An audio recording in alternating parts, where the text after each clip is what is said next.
भाभी ने ननद को बचाया। सुहाना सुबह से ही घर की साफ सफाई में लग गई। उसने उठते ही पूरे घर की साफ सफाई की, उसके बाद नहा धोकर पूजा की और सभी के उठने से पहले वो तैयार हो गई। तभी उसे किसी के आहट सुनाई दी।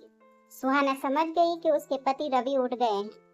सुहाना ने फटाफट गैस पर चाय चढ़ा दी। रवि ने आवाज दी, सुहाना कहाँ हो, चाय चाहिए थी। सुहाना, जी बस अभी लाई। रवि, तुम्हें पता है ना कि मुझे सुबह उठते ही चाय चाहिए। सुहाना फटाफट चाय लेकर पहुंची। सुहाना कहती है, आज तो आपकी छुट्टी है, आज घर में बहुत सारा काम है, इसलिए मैंने सुबह चाय नाश्ते में ना लेकर फटाफट सारी साफ सफाई कर डाली और नहा धोकर पूजा भी कर ली। रवि, ठीक है, पर चाय तो कम से कम बना ही सकती थी। चलो अब बताओ मार्केट से क्या लाना है। सुहाना, जी अभी माँ जी से पूछ कर आती हूँ कि नाश्ते में क्या रखना है और खाने में क्या होगा।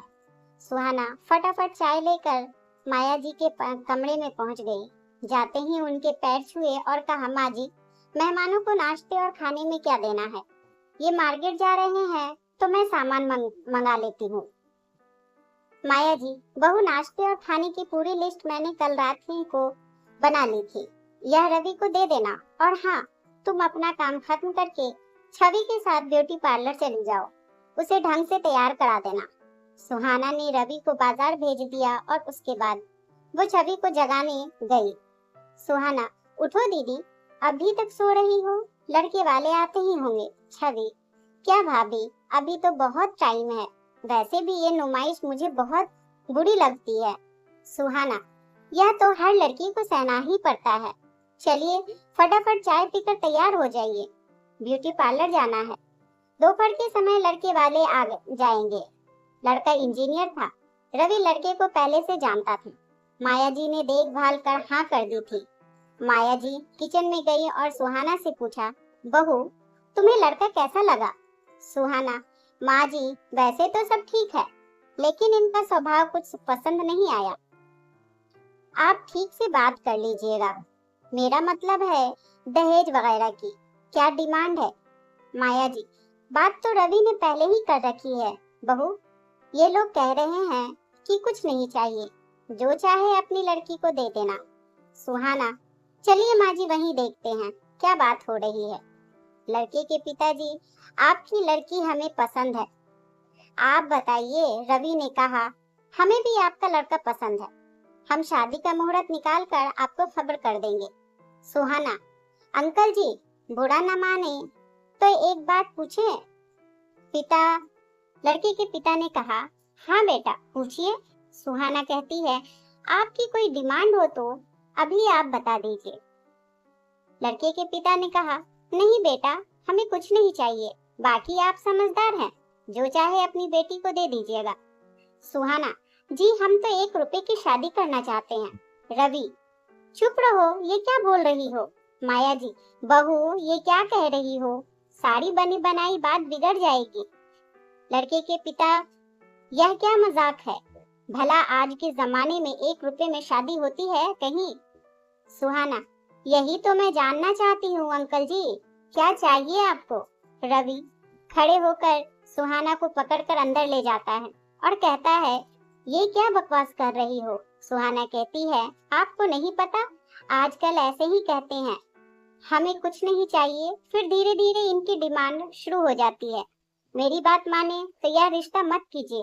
तभी माया जी अंदर आती हैं और कहती हैं, इसे चुप कराओ, बड़ी मुश्किल से एक रिश्ता मिला है, उसे भी ये बर्बाद कर देगी। रवि उसे डांट कर चुप रहने को कहता है। रिश्ता पक्का हो जाता है। 4 महीने बाद शादी का मुहूर्त निकलता है। एक दिन रवि सुबह काम पर जाने के लिए तैयार हो रहा था, तभी लड़के के पिता का फोन आता है और कहते हैं, बेटा हम ये जानना चाह रहे थे कि आप लोगों का क्या बजट है शादी का।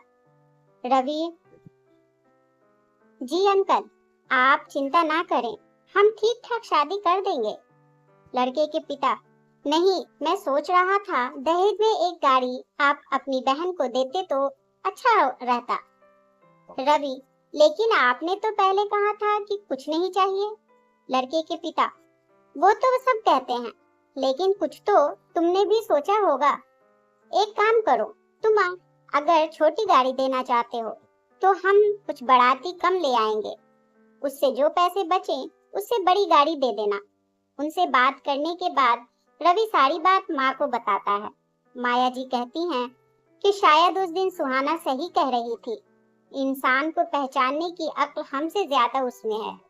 ठीक है, ये पहली डिमांड है, पूरी कर देते हैं, आगे से ध्यान रखेंगे। लेकिन बात यही नहीं रुकी।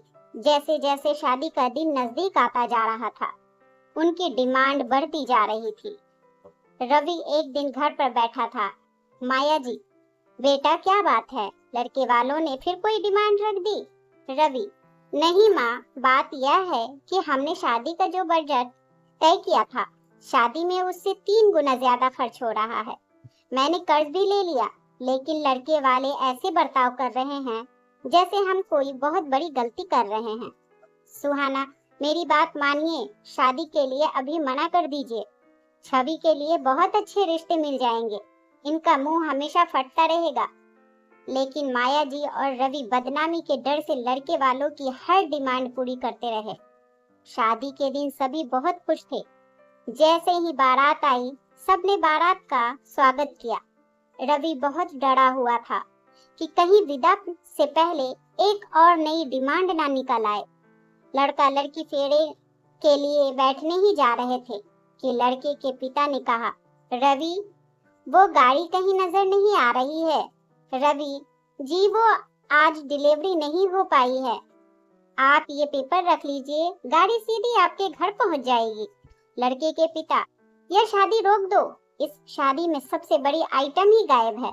रवि, अंकल जी, मैं आपके पैर पड़ता हूँ, ये पेपर रख लीजिए, कल सुबह गाड़ी मैं आपके घर पहुंचा दूंगा। लड़के के पिता, नहीं, ऐसा नहीं हो सकता। माया जी और छवि रो रही थी। इधर रवि परेशान था कि क्या करे। तभी सुहाना सामने आई और कहा, अंकल जी, गाड़ी आ गई, वो देखिए। तभी सामने पुलिस की गाड़ी आकर रुकी। उसे देखकर लड़के के पिता डर गए और कहा, कोई बात नहीं, घर की बात है, गाड़ी कल भेज देना। सुहाना, नहीं, अब यह शादी नहीं होगी। रवि कहता है, सुहाना तुम सही कह रही थी, ये लालची लोग कल मेरी बहन को मार देते। पुलिस ने दहेज के इल्जाम में बाप बेटे को अरेस्ट कर लिया। इस तरह एक भाभी ने अपनी ननद को बचा लिया। दोस्तों, आपको ये कहानी कैसी लगी हमें कमेंट में जरूर बताएं। प्लीज चैनल को लाइक, शेयर और सब्सक्राइब जरूर कर दें। एक नई कहानी के साथ मैं आपसे फिर मिलूंगी। इस कहानी को सुनने के लिए आपका बहुत बहुत धन्यवाद।